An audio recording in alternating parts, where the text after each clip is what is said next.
Well, tonight I'm going to be working on this biface that I started, this Dacite or Dacite biface that I started in the, I guess it's the last video. I'll be using the strap, Indirect strap or Kelly strap.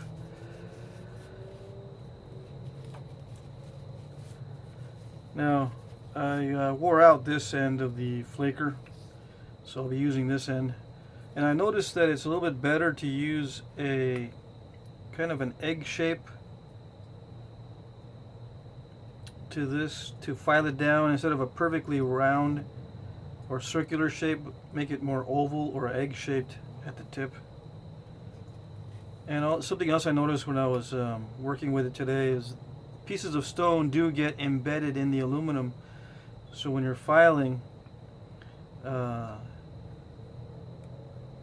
sometimes it's difficult, and I was wondering why.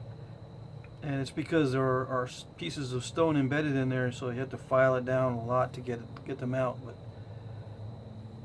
and you don't get that with copper as often.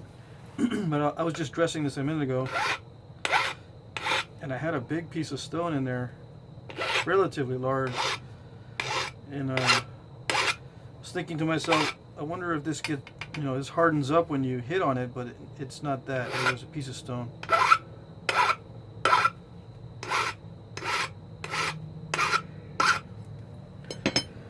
Okay. And you may have noticed I've got a bow stave. There was some kind of varnish or something on this when I received this stave, and it took me like an hour to get it off. I went through 2 of these discs.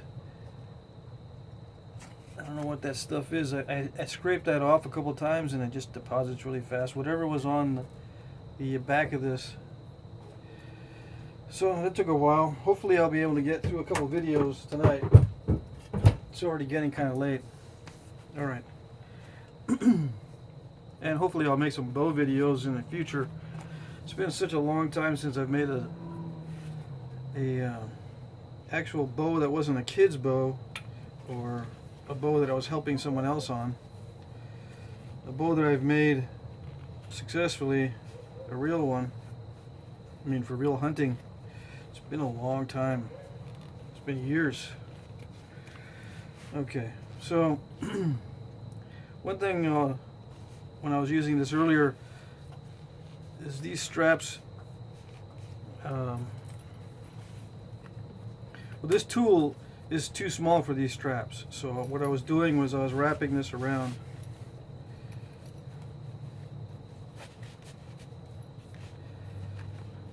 Like this. To keep these straps in more toward the center of the tool, so I can have plenty of space here on the top to strike, because this strap keeps creeping up and I've got to keep readjusting. And this thing here, this second strap,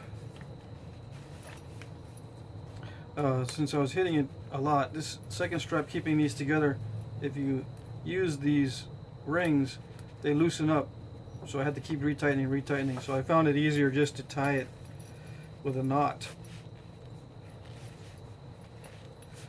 Alright, and then I also noticed if I wanted to apply pressure, it's difficult to load up pressure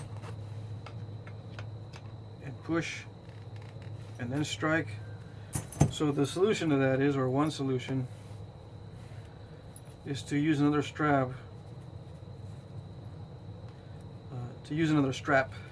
to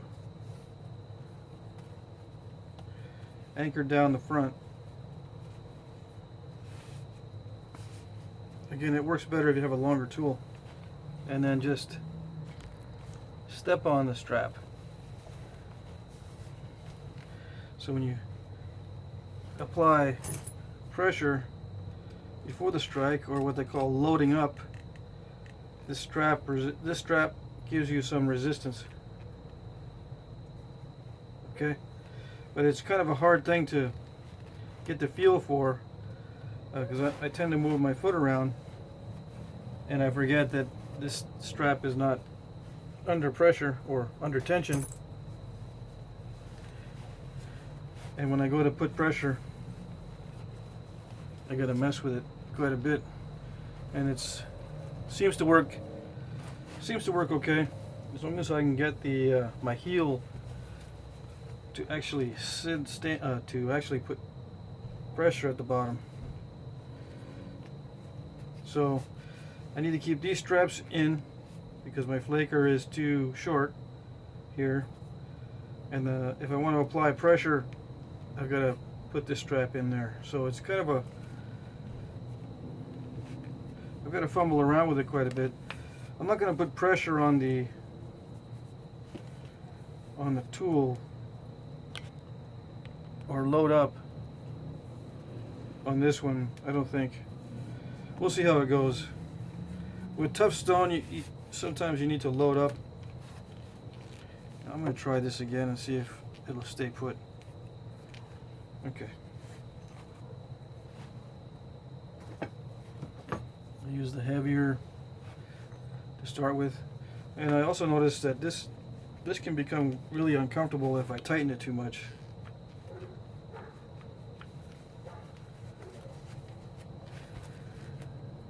And I'm using it on top because a lot of you guys are going to be using it like this and not down here. The tendency is to get it up high. You know, modern nappers tend to work high, sit up high. So I'm going to use it like this to get a feel for anything that might be an issue, and then I can relay that issue, or I try to solve that issue. Okay, so I've got some nasty areas in here, so I was going to try to shoot flakes across from the other side to clear that off. So I've got to prepare this edge and then shoot flakes across.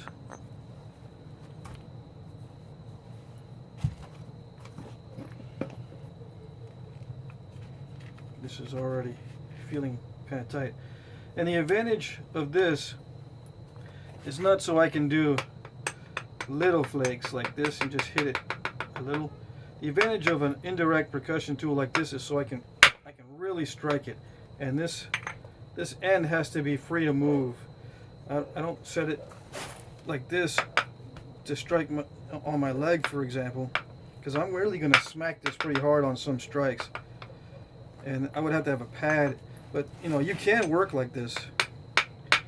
It's just, you know, small strikes to me with very little effort kind of defeat the purpose of this method, because you can do all kinds of techniques to remove little flakes. This technique is for power. This technique allows you to vary from very soft to extremely hard strikes, and that's what I like. I like the variability. I notice a lot of guys are using similar setups for very, very gentle strikes and small flakes. But the main purpose of this is to generate an enormous amount of pressure or enormous amount of force when you need it.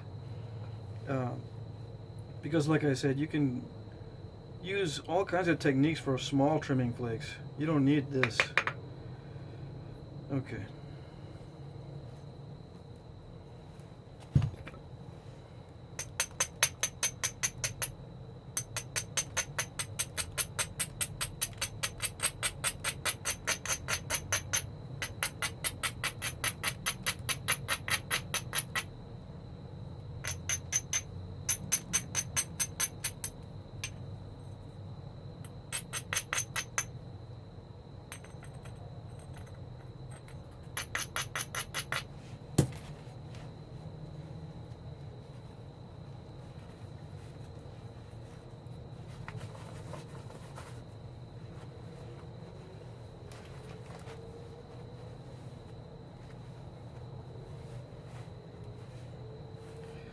Sorry, I might be fumbling quite a bit here. I don't know if you can see against the black background, or maybe it's better without it. Let's see.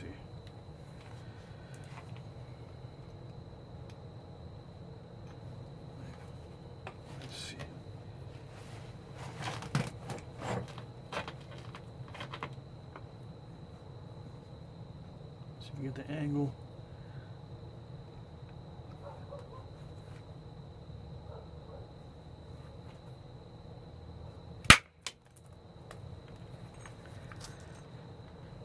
And that flake was right here, terminator right there where all this loose material is.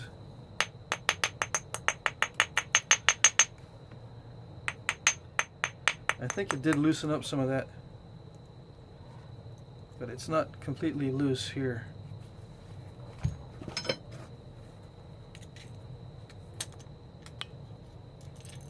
There you go. So that one flake was pretty good.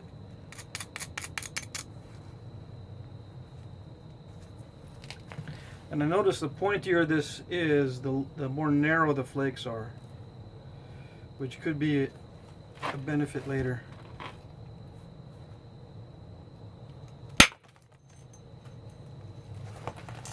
Alright, so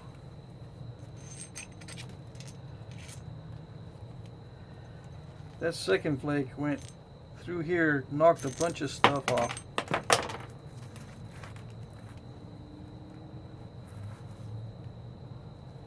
There's a nasty seam in there. And this flake that got sent this way stopped here because I think there's a seam right in here that stopped it earlier. Alright, so I'm just going to continue sending flakes across and see how deep these imperfections go. And the platform is kind of high. It's above center line on this side. I should lower it down.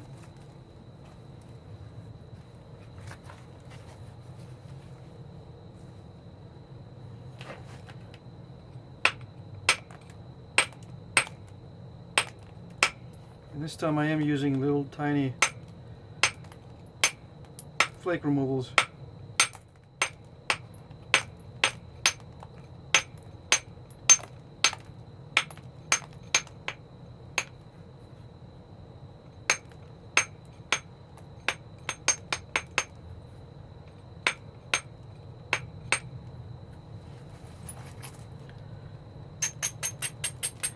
But you can do those small flake removals with a billet, you know, a smaller billet, or a pressure flaker. Let's see. If you don't have this set up.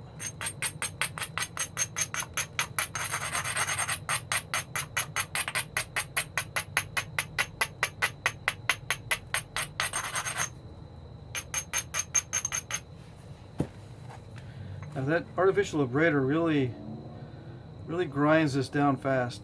And there's quite a bit of dullness now, which is okay.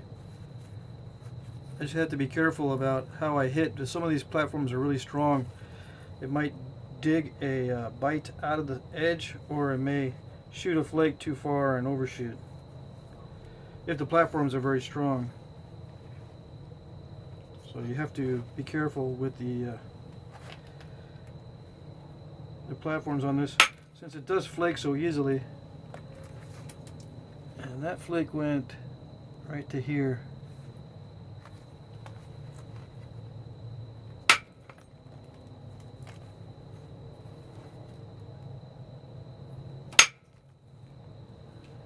That one didn't go anywhere.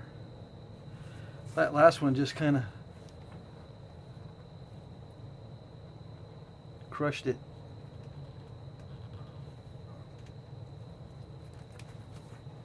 Alright, let's see if we can do better on the next strike. And it may help sometimes to add some loading up pressure so you don't have to hit as hard or hit as snappy to try to remove those flakes.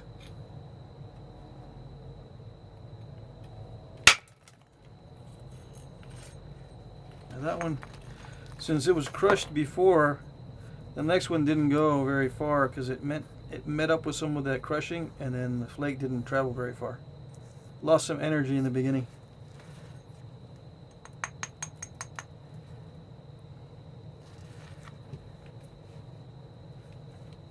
See if I can drive one that's more powerful.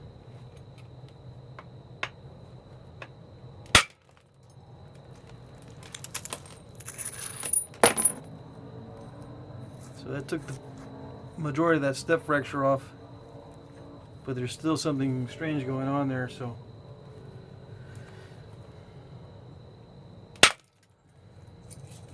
now I don't know if not many of these flakes can be made into arrowheads. That last one that took off a step fracture looks okay. Might be able to use that.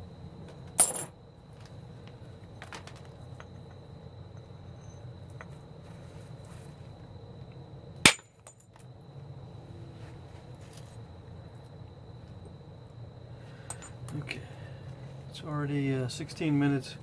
I'm going to start going faster here.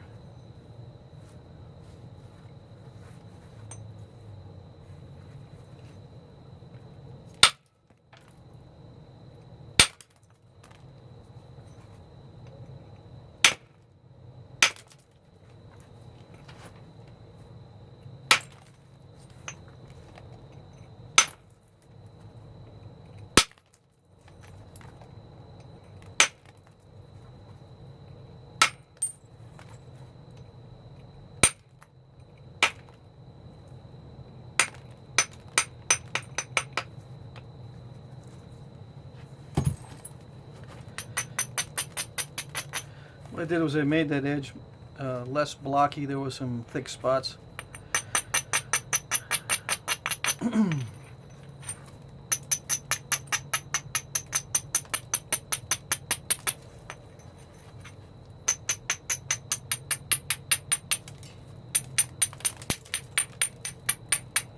With Dacite, this actually does do a good job of removing small flakes as well as grinding.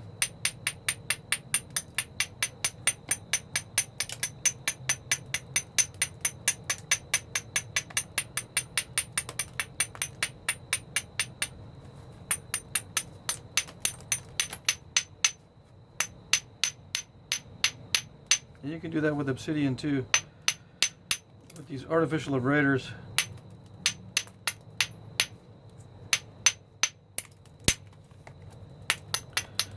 And I had a request to do some more Expedient, so I think I'm going to do that too. After this Dacite, along with a lot of the other rock challenge materials, I'm going to try to do 2 or 3 videos, at least 2 or 3 videos a week. In a perfect world, I'd do 2 videos a day. We'll see.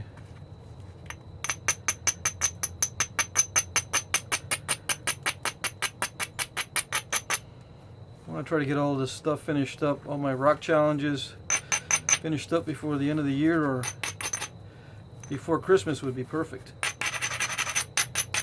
or even before Thanksgiving. But that would be awesome if I could finish everything before Thanksgiving. Alright, so I'm going to be going a little bit faster because it's like 19 minutes already.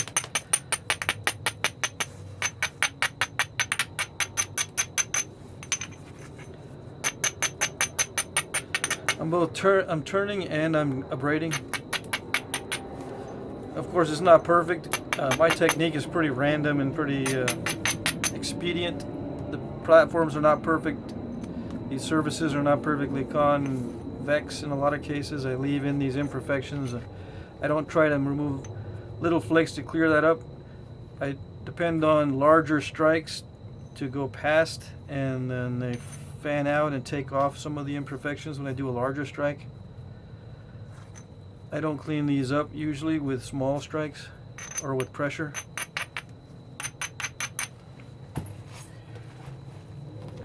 And I'm gonna try the lighter flaker to see if I get less crushing.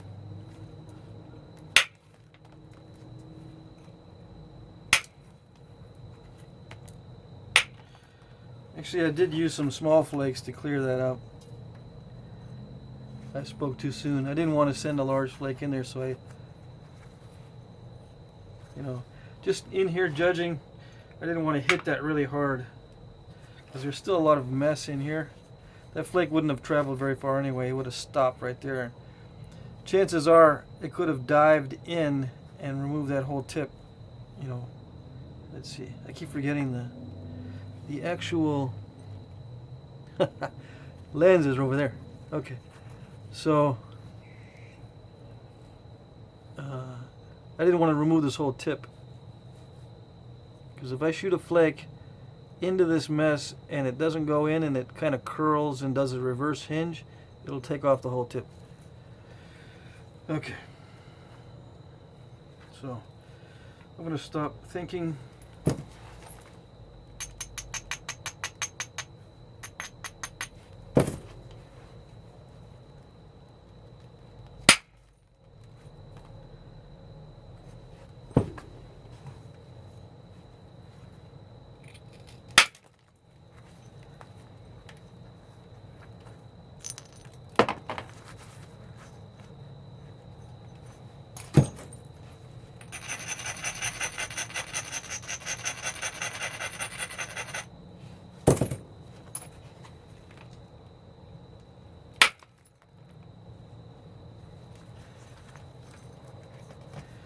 A lot of crushing.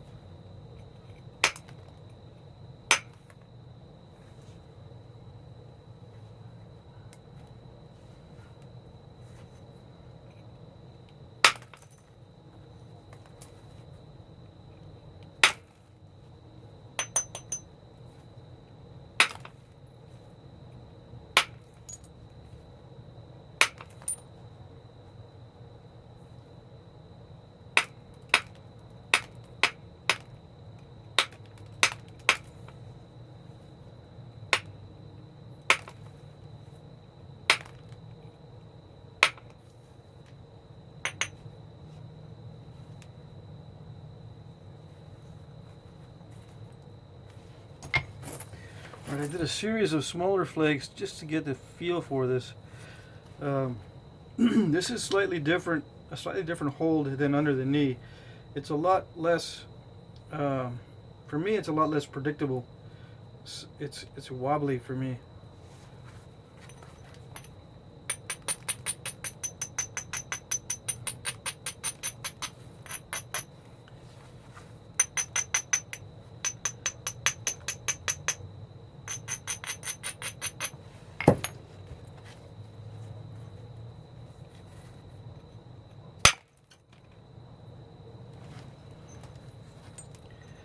That flake went right across and hit that, but it took off a bunch of mess.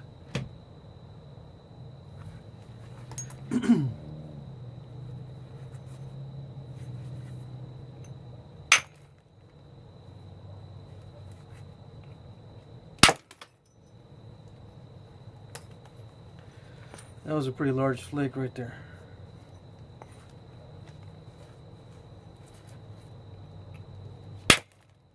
So I don't really need a heavy mallet for this.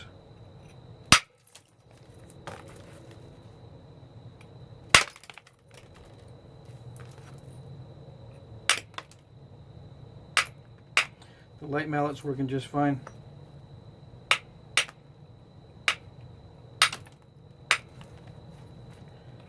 And I'm kind of using the 100 flake technique instead of the 10 flake technique to get this thinner. The main reason, of course, is because there's a lot of mess in there, a lot of imperfections, so the smaller flakes can clear off that stuff better.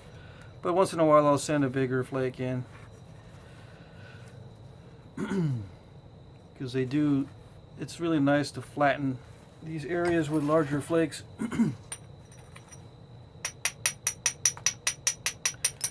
And again, I'm trying to conserve as much as possible on the length. I could easily take this down a lot and then clear that off with big flakes, but I'm trying to conserve as much width and length as possible.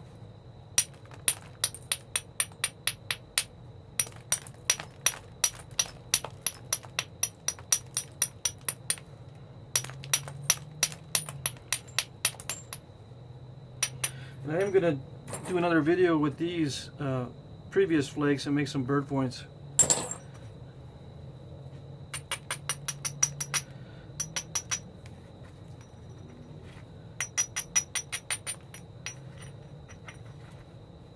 So this may be a somewhat long series. Might take me a couple days.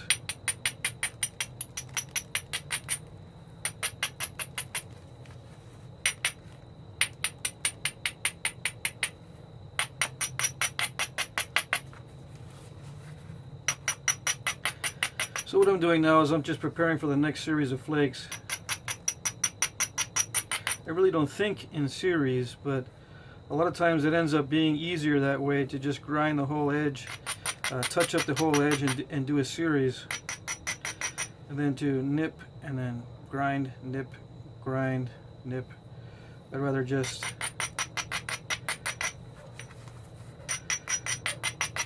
do a whole series around the whole thing, just looking at where I need to remove flakes. Let's see, 26 minutes.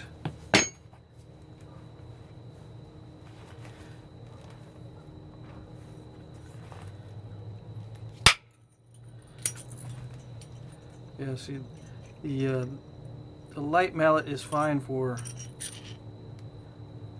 this. I did overshoot, but it's not too bad. There's still a lot of width here, and I can probably make something out of that. It's a little bit curved, and some of those bird points are going to be unifacial or only flaked on one side.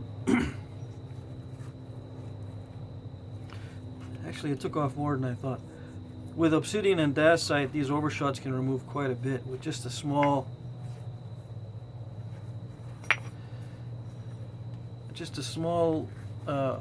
area.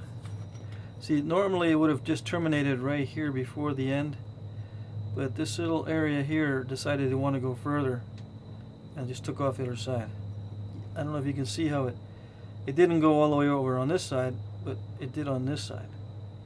It could have traveled all the way and taken off a lot of this side.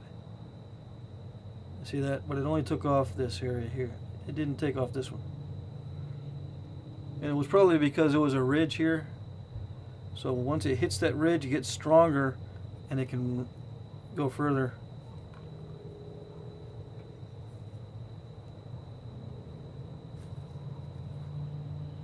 Okay.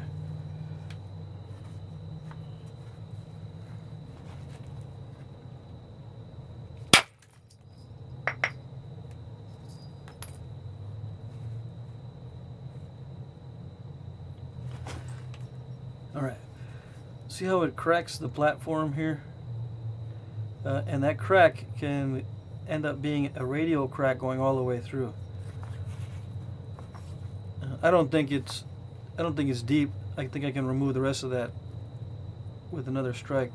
And there's a step fracture there, so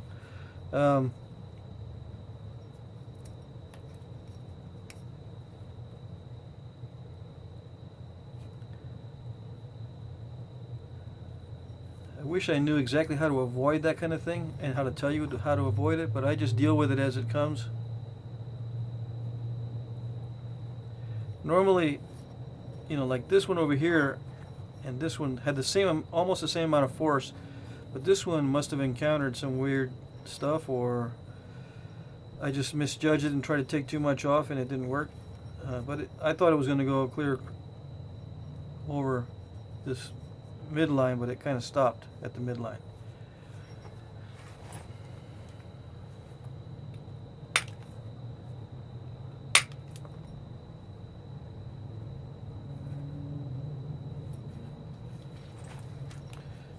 And I'm taking time to show you guys this because Dacite is kind of tricky sometimes. So I just tried to clear off that area, and there's still some weird undetached areas and some incipient cracks, or cracks that haven't finished yet in that area. So I do have to clear as much of that off as possible so I don't get a radial crack from here.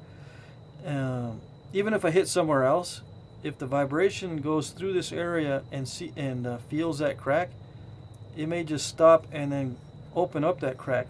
So even though if I hit it here, that crack can open up on this side, just because of the vibration going across. And I know I'm using these, I'm kind of winging it with the terminology, but you know, you can hit down here or on the end, and the vibration will sense that there's a crack here, and the force will concentrate there, and it'll, you know, it'll go in and become a radial crack if you don't clear these up. So I'm going to clear that up on the next, and I'll continue on the next one. Okay, I'm going to do another series of small flakes to try to clear off those incipient cracks.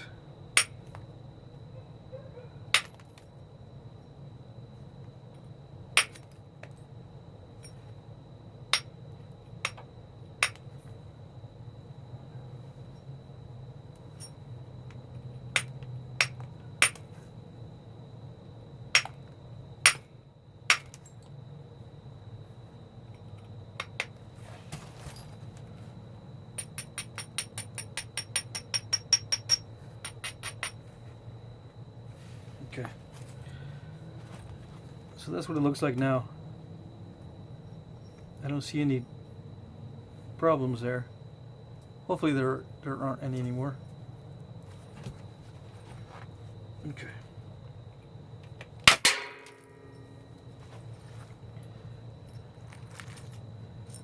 Another attempt at a large flake, and I'll show you. I struck here.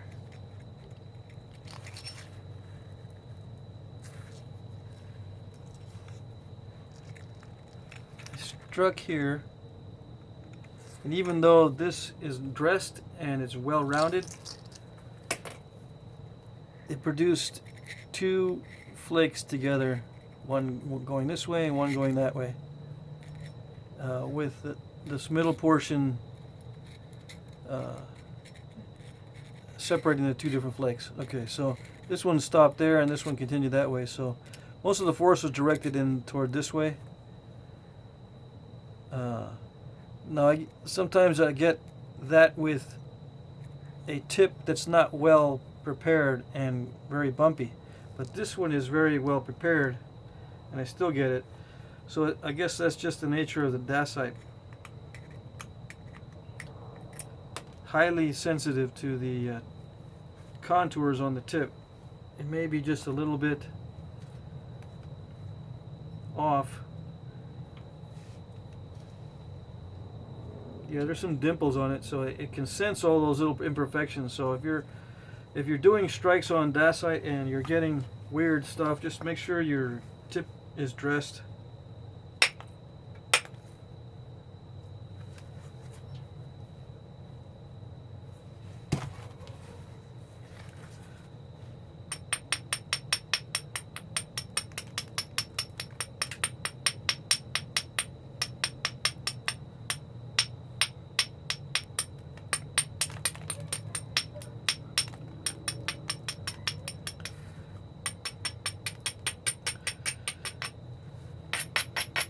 I think I forgot to mention this in the beginning of the video, but a setup like this is more like a rocker punch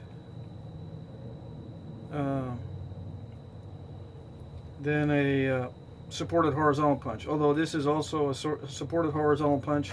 Normally when there's a device or something holding the flaker, it's called a rocker punch, just in case you guys didn't know. I know a lot of guys have asked me, what about, you know, putting like a bolt in here and maybe build a platform and have this rocking up and down with a pad here so it, you know, it bounces. And, you know, of course, a lot of you guys have already made one of those, but those are called rocker punches, and this is kind of the same situation. Also, when I hit here, I can feel it. I can feel the impact here. And I bought some foam rubber to use on this in a future video if I notice that when I'm spalling or if I'm doing some large flakes. I'm going to try that foam pad to see if it works to reduce the amount of impact that I feel here. Although, you know, the longer this is, the less impact you'll feel, but if it gets shorter, or if you're using a shorter tool, I can definitely feel that here. Although, you know, I can still work that way. If you're going to be doing a lot of napping, that could get irritating, you know, and when you're irritated, your productivity goes down. That's just a little side note. Okay.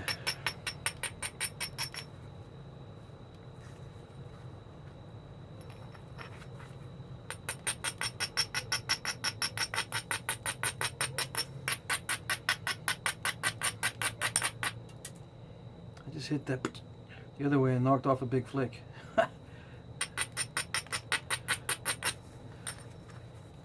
So yeah, a friend of mine named Tim sent me this Dacite, and I think I know why he sent it to me.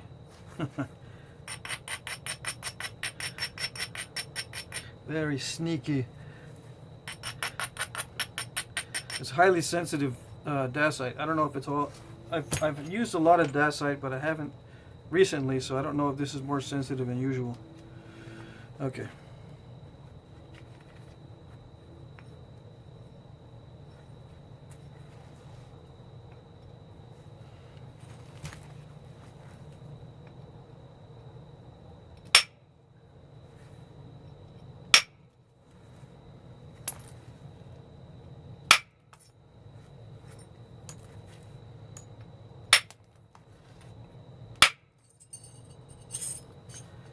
And sometimes you'll get unexpectedly long flakes where normally it would have stopped.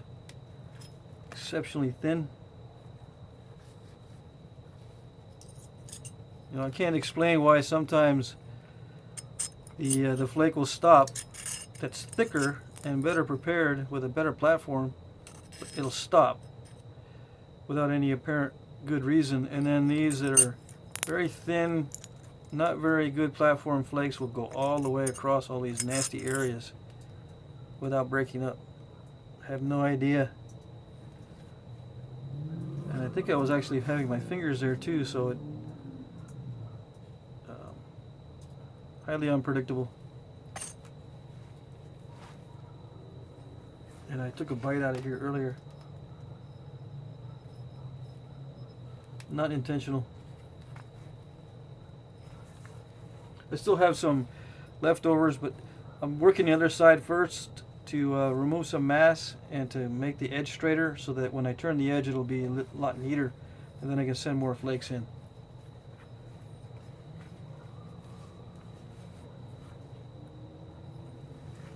But I might have to lose some off that tip because I'm getting very asymmetrical now. We'll see. I'm going to have to, you know, lose some width here to send flakes this way to get rid of that step fracture, because I can't send flakes to get rid of that anywhere else except from this side inward. So I'm going to, you know, build up this edge, and then one or two flakes should do it.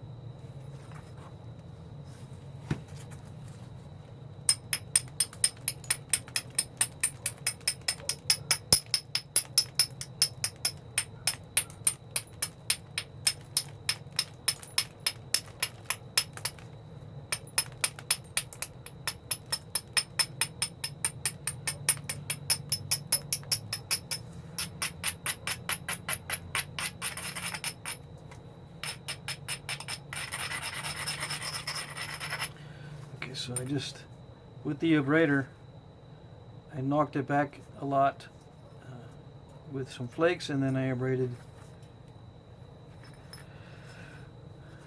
The edge is now turned so that I can shoot some flakes this way. It's not perfect.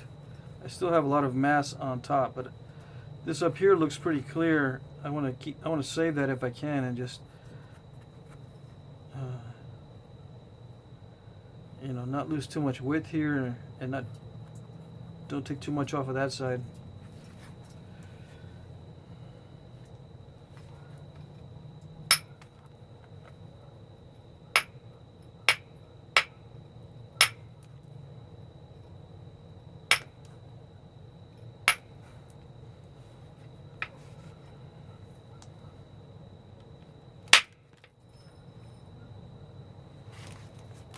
so this one flake did a pretty good job of taking off most of that step fracture, what was left, and now it's just a scoop that I need to deal with. I don't think there's any incipient or leftover undetached flakes. I think it's pretty much cleared out, and it's just a scoop at this point. I'm sure there's a better term for it, but it's just that scoop out there I need to flatten out.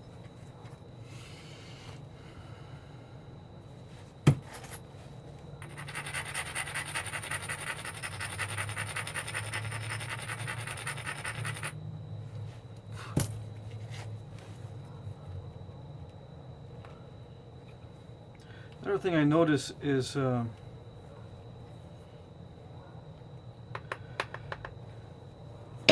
when I have the flaker under my knee, I can get some feedback.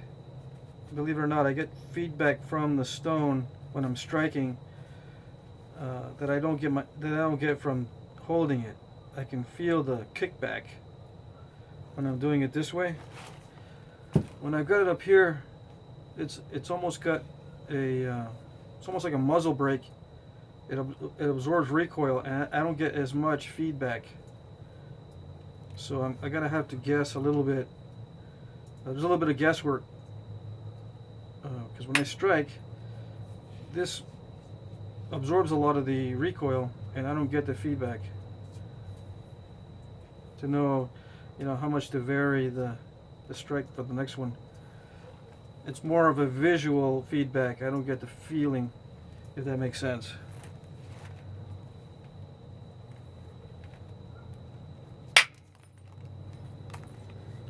And just visual feedback is not as effective as feeling it.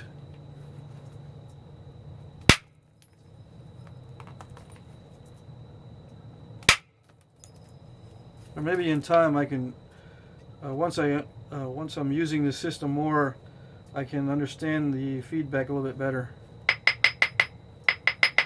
Okay.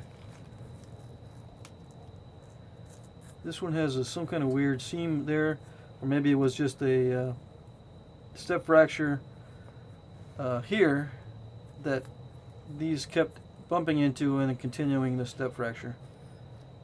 I don't know.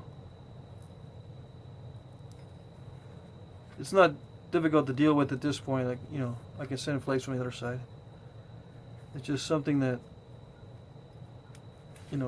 another thing feedback can give you is, maybe there was a kind of a kickback when that stopped.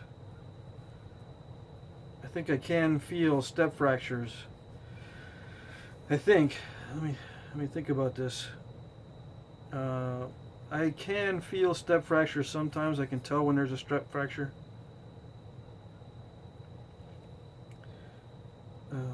This time I couldn't tell what was going on.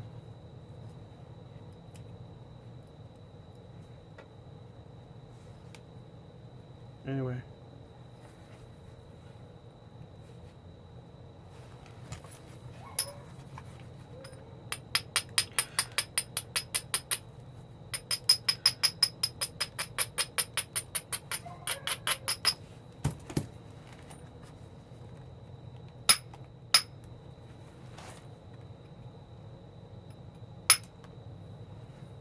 I don't know if you can see the angles I'm working with. I'm really not looking at the viewfinder too much.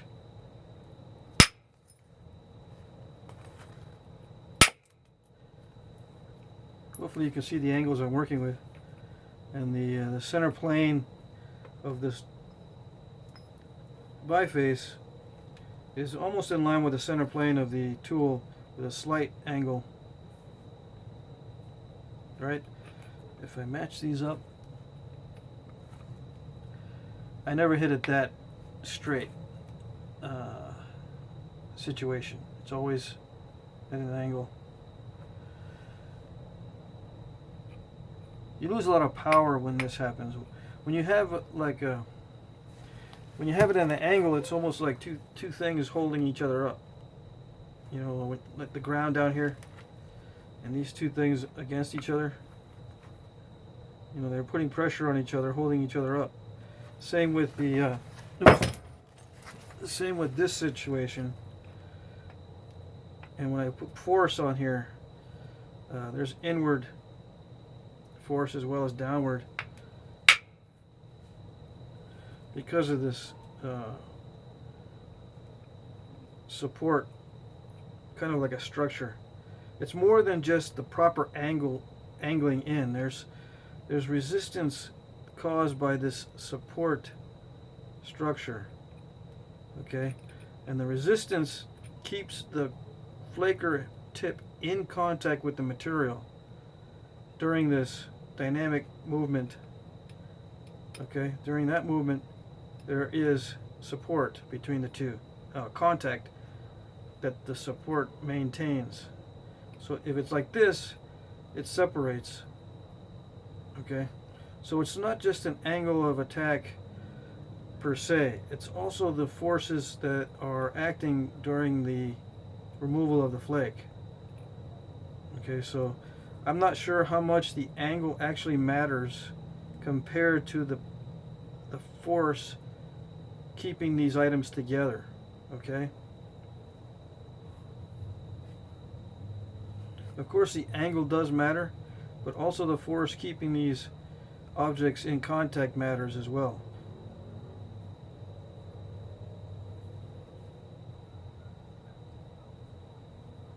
Okay.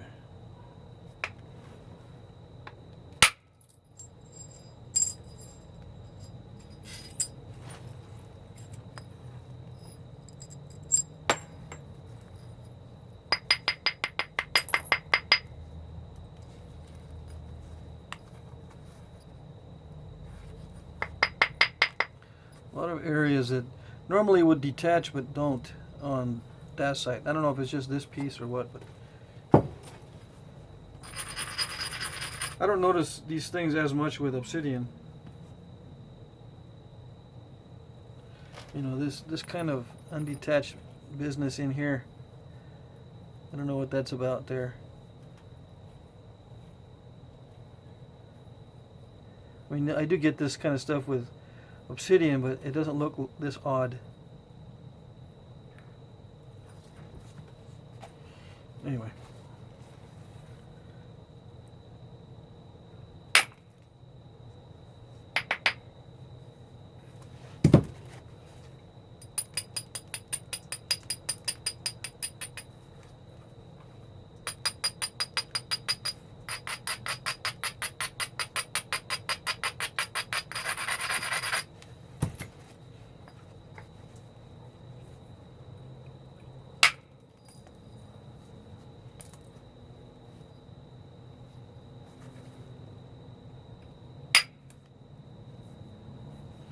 It's getting to the point where this edge is being turned upward too much and it's getting concave in here. Concave this way, not this way. You know, it's not, it is scooping it out this way, but I mean concave this way. I have to keep this kind of straight or flat. So I have to stop sending in flakes for now.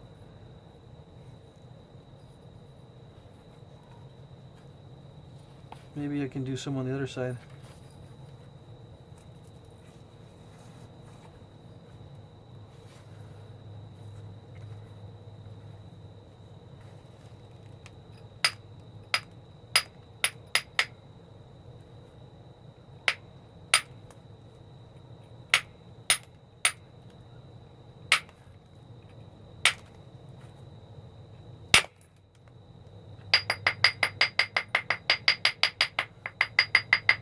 And those odd little step fractures could be just my fingers holding, or the flake making contact with the glove.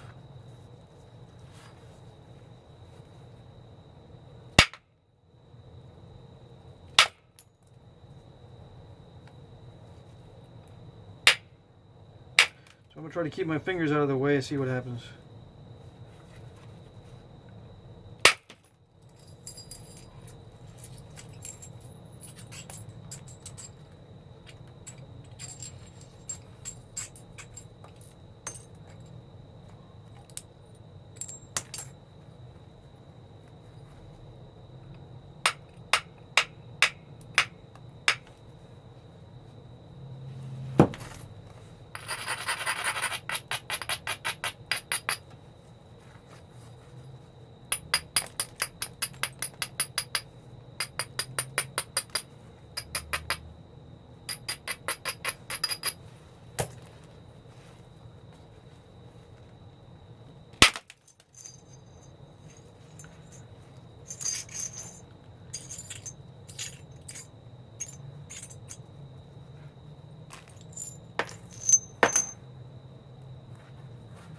pretty big flake.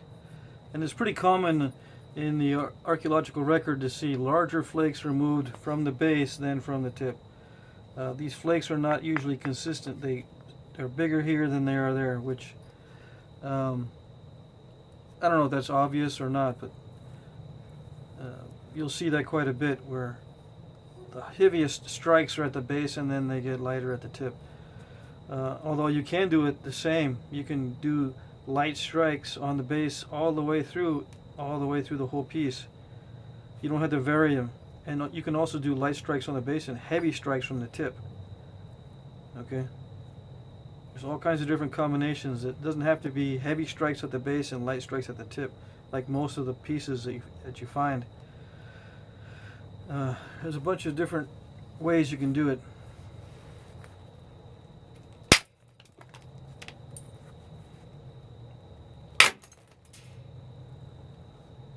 I think it is working better keeping my fingers out of the way.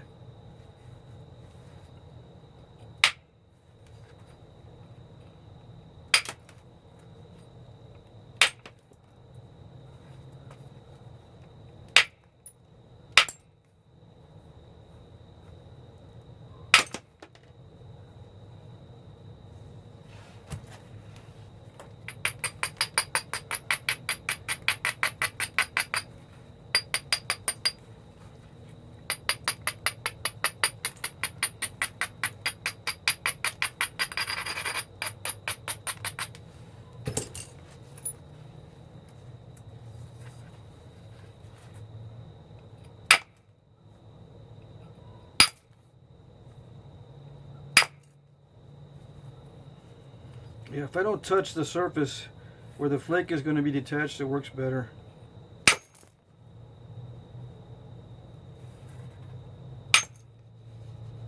It's just more difficult to hold, which is not a big deal. Especially when a flake's as easy as this.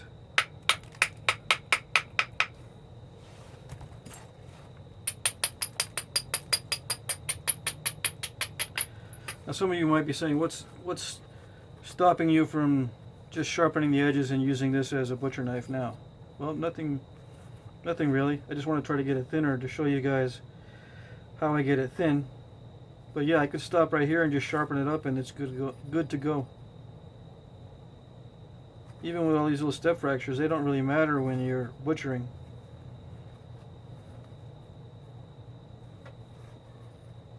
They matter when you resharpen if you want to send in more flakes. If you got a lot of step fractures in here, and possibly it could also matter if you get food matter or blood and other like hair or whatever in there, it could breed bacteria. So you want to keep it nice and clean, free of places where bacteria can grow. Like this is a nice smooth surface. Doesn't have to be thin. And on this side, it's, you know, probably more hygienic to keep it nice and free of these little places where bacteria can get in.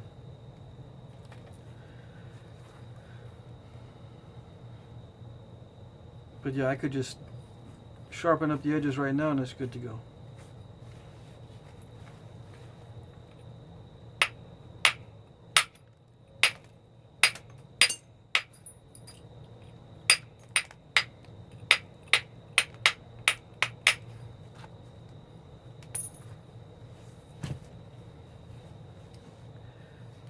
Four minutes.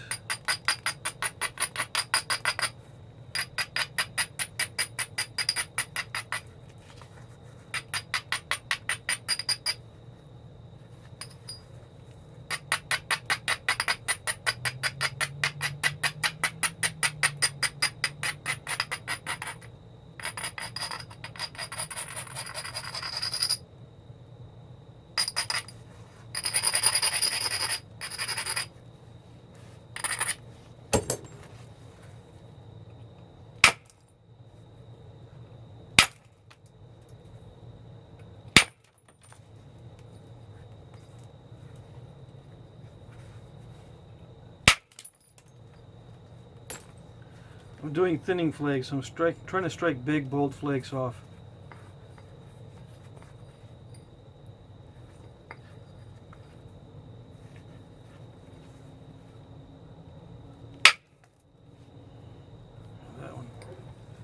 thought about that one too much and it crushed the platform.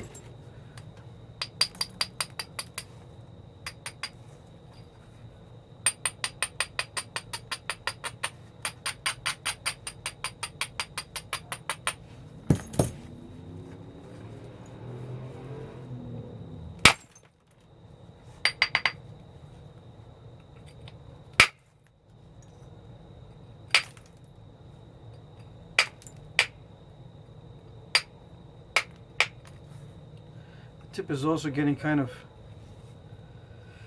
dimply.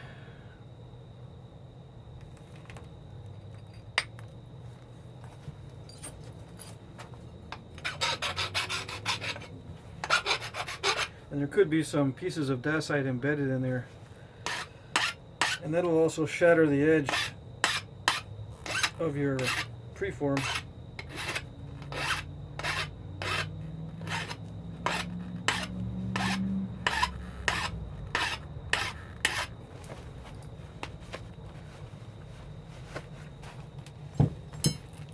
Kind of itchy.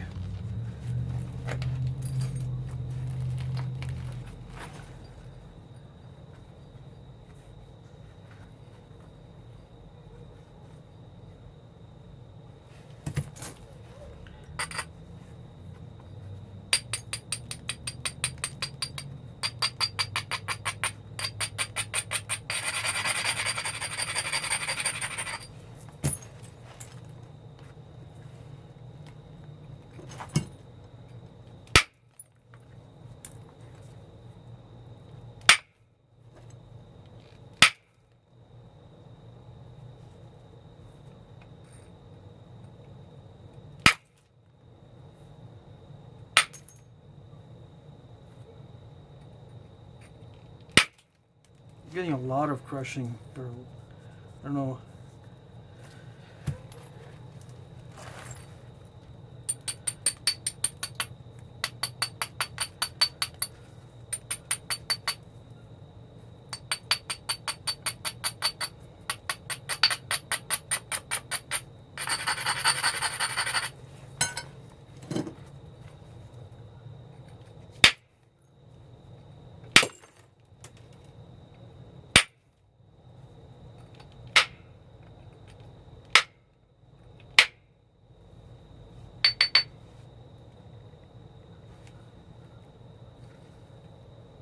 That's kind of unfortunate because now I got to take off a lot of material. I even, you know, went high up on here and went almost straight downward, and I still couldn't remove those areas.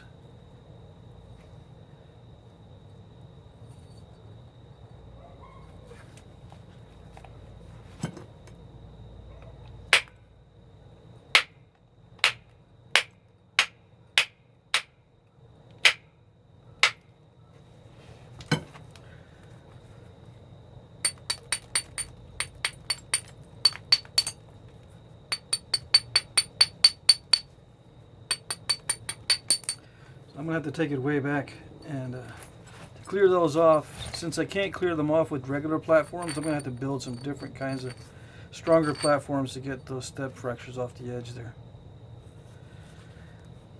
It's 29 minutes. Okay, so I'll leave it there. I'm going to work on this on the next video.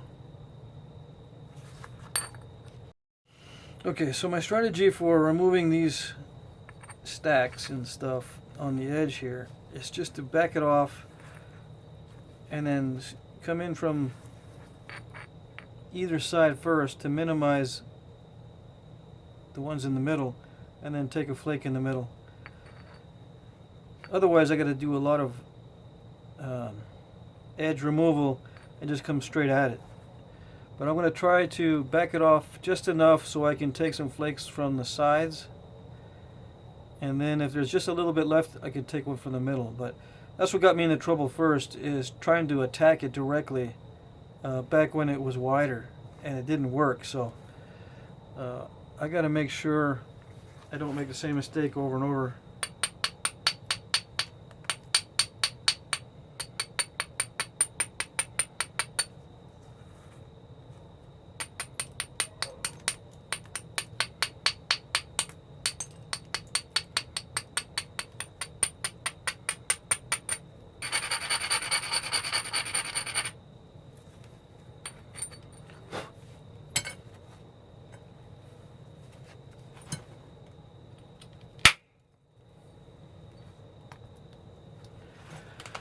Okay, so I took a flake, and I'm gonna take this procedure kind of slow because it's important for a lot of people to know how to get rid of these. I get a lot of questions on how do I eliminate crushed edges, so I'm gonna take some time and try to go step by step. This one I hit really hard. It crushed, but it was still sent in a flake and cleaned some of that up. But I've got to make sure on the next strikes that this edge that I'm hitting has to be extremely strong, because I don't know if this is a harder than usual area, or maybe there's some grain in there, but the flakes are not traveling in normally. And I could tell there too. I bet you if I hit just a little bit further this way with the same force, it would have carried quite a bit further. But this one didn't go hardly anywhere. You know, it could also be because there's steps there too, but I got a feeling that this area is a little bit different in texture than the other areas.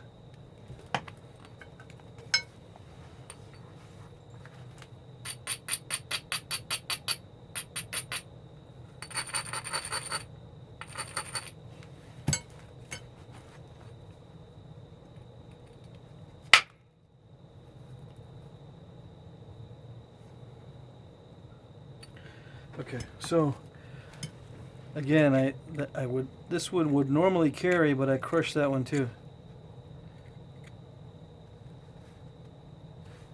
So I'm going to go ahead and get aggressive with this next strike, and I'm not going to be thinking too much or explaining too much. I'm going to take this edge back more, try to get some symmetry back.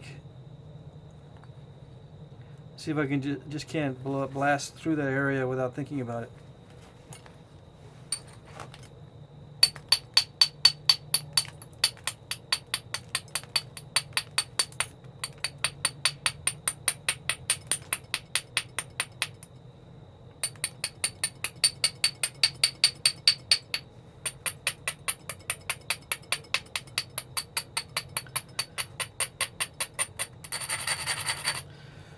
And what I mean by blasting through the area is I'm going to take some really heavy-duty strikes, just pow, pow.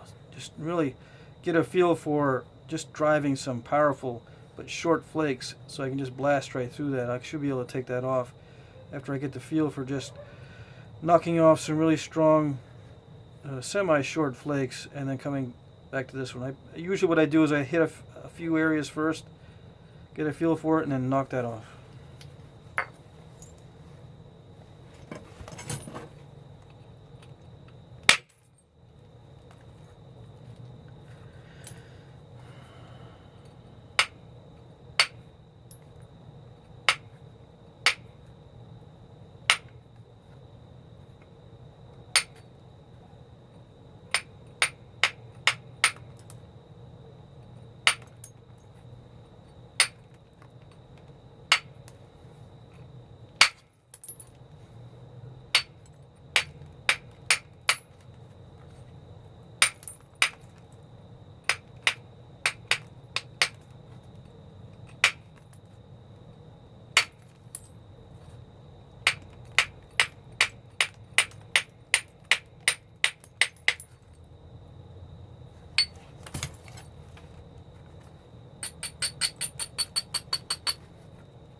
Okay, I was able to knock that off, and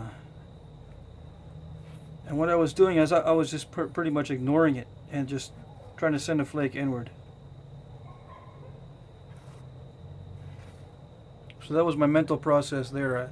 I took a flake off the other side to lower the edge downward, and then I just looked at it as a regular edge and just took a flake there. It didn't go very far, of course, because there was some imperfections in the platform, but it did just move a normal type flake.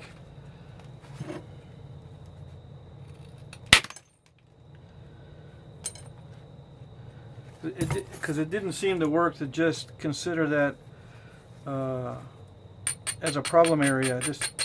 I'll just blow right through it, and sometimes that works, which in this case it did.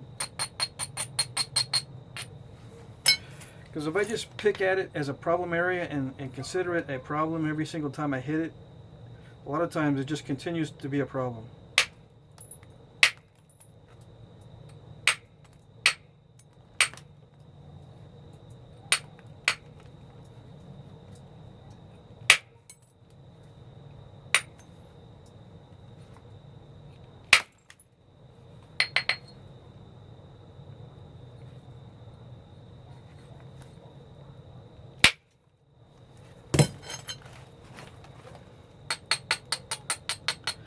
There's still some issues there because normally, you know, that wouldn't happen, so I don't know.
And adding some pressure before I strike is helping a little bit.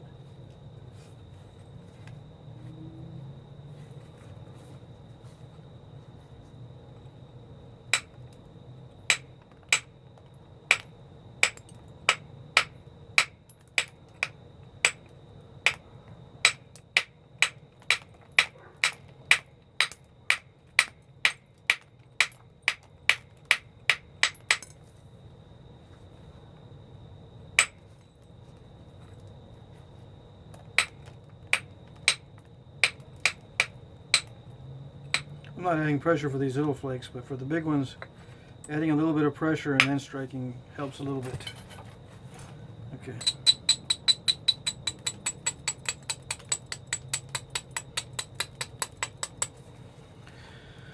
So what I'm doing is I'm being a little more careful and a little more aggressive at the same time. Careful with how I prepare these edges, and at the same time trying to take bold flakes without thinking about it. A little bit asymmetrical, but it's not too bad. It did lose a lot of edge,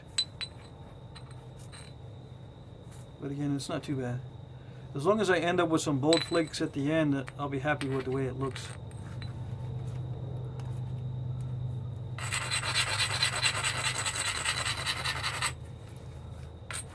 And these flakes, some of them I guess could be made into bird pointers, but they're going to be very thin and very small.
And I could take this out and then redress the tip, but then when I attach it back together, I won't have the same feel as before, I don't think. I want to maintain the same feedback that I'm getting.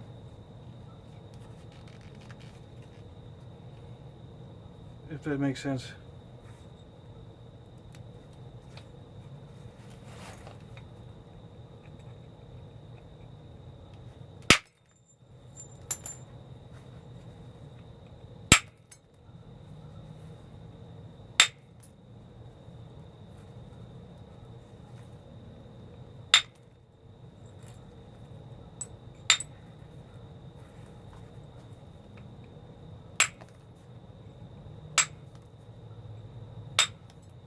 It's critical now at this stage to not make any mistakes like I just did, because they're hard to fix when it's thin.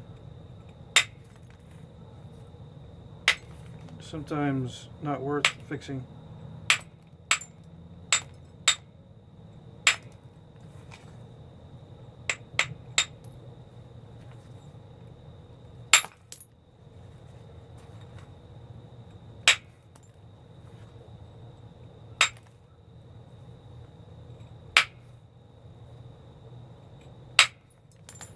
And what I mean by not worth fixing is sometimes you just leave in those little step fractures.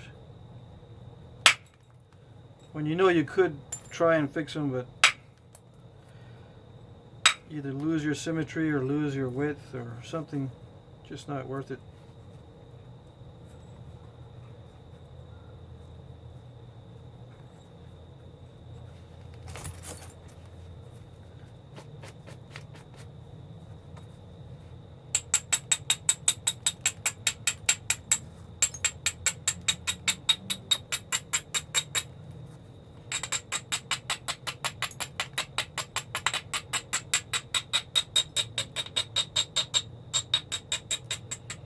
You got to be careful when you abrade too, because with something that abrades easily and you go a lot, what you're doing is you're abrading down the high spots a lot, making them very dull, and the ones in between are not getting abraded.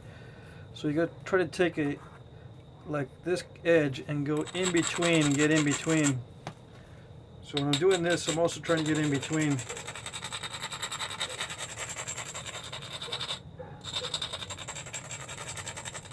Try to abrade the edge, you know, evenly, not just the tops and not just the bumpy areas, but in between, and try to get an even abrasion. But it's losing some width. I'm going to try to make this the last series of flakes. It's thin enough for me.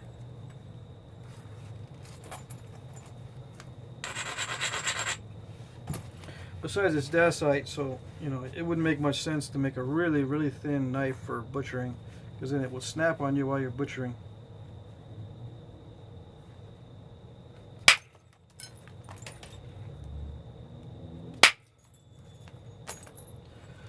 So a couple big flakes in there to take out all that mess.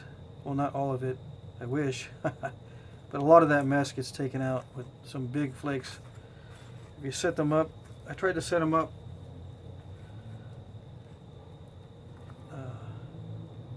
with one pass in mind to remove that, and you get that with experience. You don't get, as a beginner, it's hard to get everything set up for that one final pass with the bold flaking. In fact, that's what will take you some months or years to develop. Prepare everything for that one final cosmetic pass.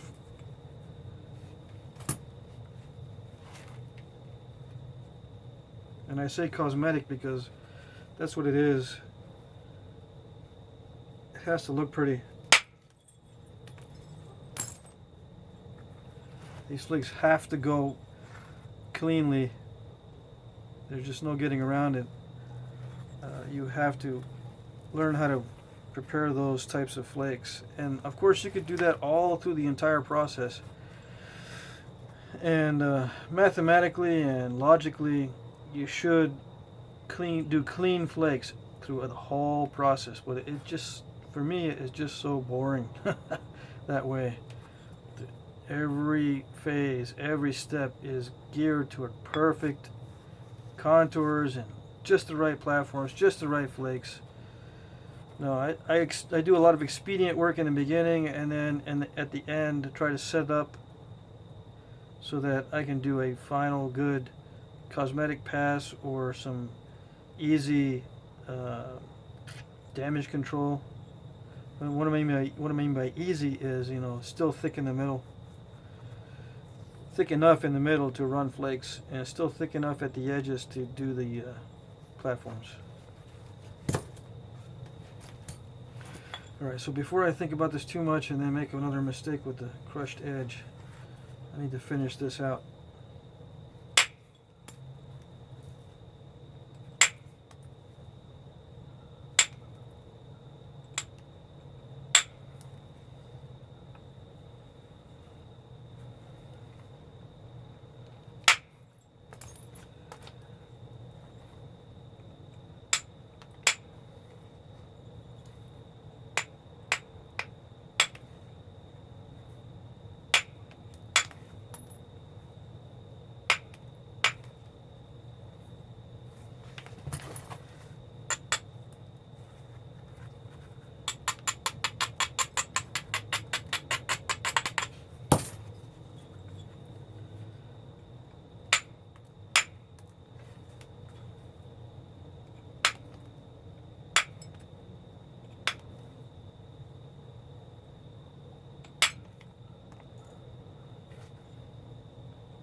I'm not going to do any pressure work on this, so I'm doing some careful percussion work to get this edge thin and sharp.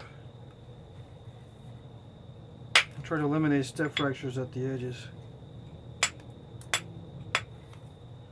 It's so easy to do the step fractures at this point when it starts to get sharp.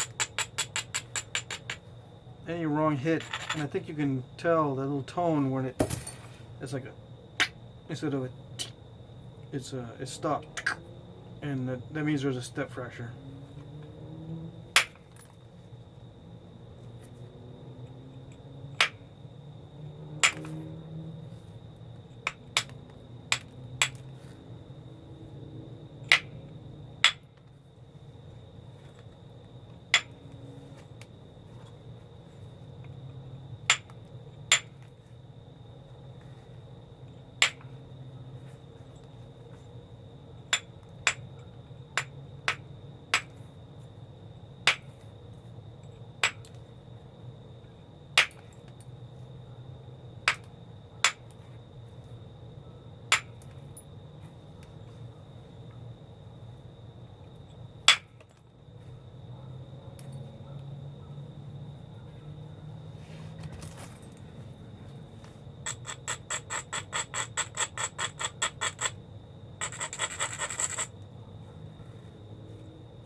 And there's so many different ways to finish an edge that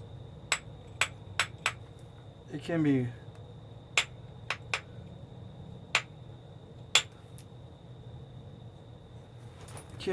mind-boggling sometimes. But I'm just doing a random edge. There's so many different ways to finish these edges. I'm just doing a random sharp edge, but you can do you can get it. You can get your skill to the point where you're taking one flake here, then one flake from the other side, then one flake there, and one flake there, and do a very precise wavy edge with a very thin area right along the edge, like almost like a hollow ground steel blade. Okay, but right now I'm doing more of a random,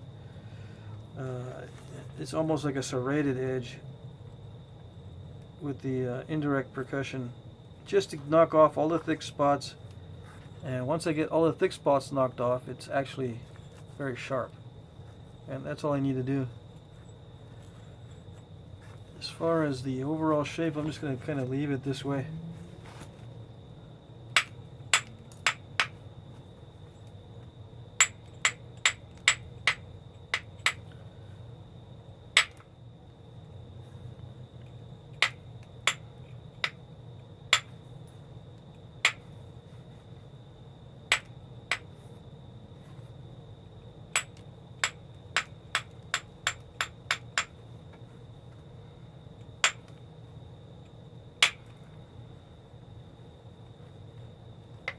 Now you might ask, how are these things hafted?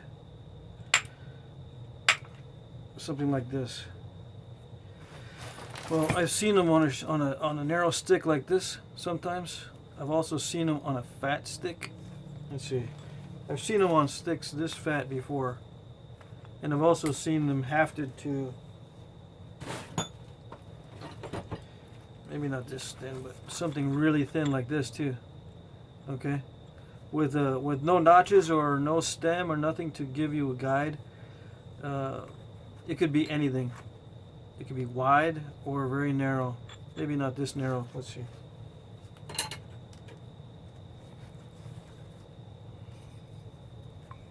Certainly this narrow is possible, and it's just glued on with wrapping at the base and not along on the blade, just glued on. Okay, so I'm going to leave it there. It's 26 minutes. I'm going to do a little more trimming. I think I've seen blades like this in the Northwest.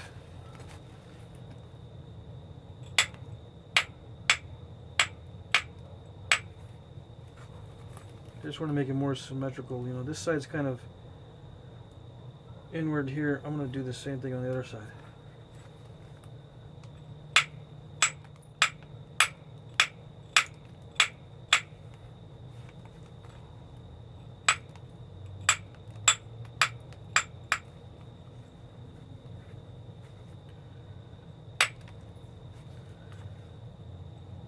I'm sure some of you guys know the cultures of the Northwest and which cultures use Dacite. Well, some of you guys that have been doing research, feel free to leave your comments so I can cheat and make the proper cultural items.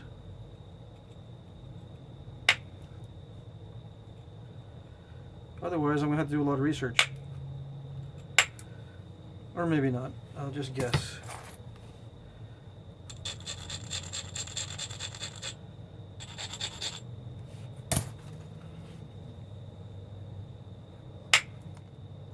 But I'm going to do the some desert side notch looking points out of those flakes. Out of these, I'm going to do side notch points.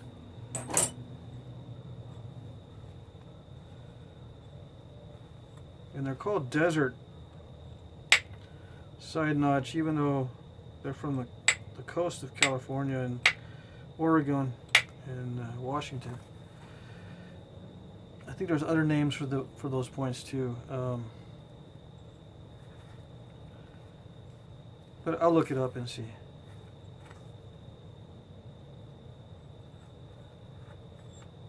Alright, so I'm satisfied with that for the video. Guess I could measure the width to thickness ratio. I'd say probably 6 to 1. Let's see.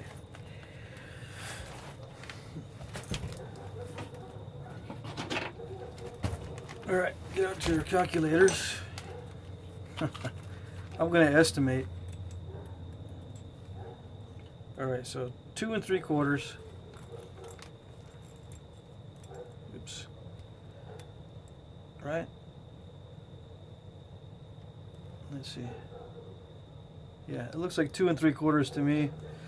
And I'm gonna guess as best I can here. Although I did buy some calipers, I'm gonna take a guess here.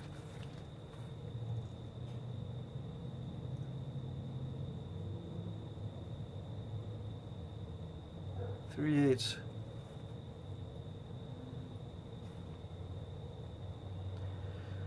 Well, there's at one spot here. It's 7/16.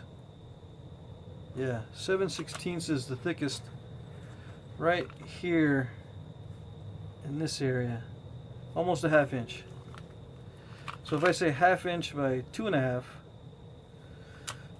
1/2 inch by 2 1/2 would be, let's see, 5 to 1. Yeah, 1/2 inch to 2 1/2 is 5 to 1, so it's a little bit better than 5 to 1. So 6 to 1 was kind of close. It is 6 to 1 down here and so forth, but at the thickest spot, if I wanted to make it thinner, I guess I could build a platform and send some more flakes and get it down to 6 to 1. But it doesn't really make any sense with Dacite, since, like I said, if you were going to butcher something with it, you wouldn't want to have something that'll snap during the butchering. That's the last thing you want to have to worry about while you're cutting and butchering, is stopping in the middle of that process. Alright, there you go.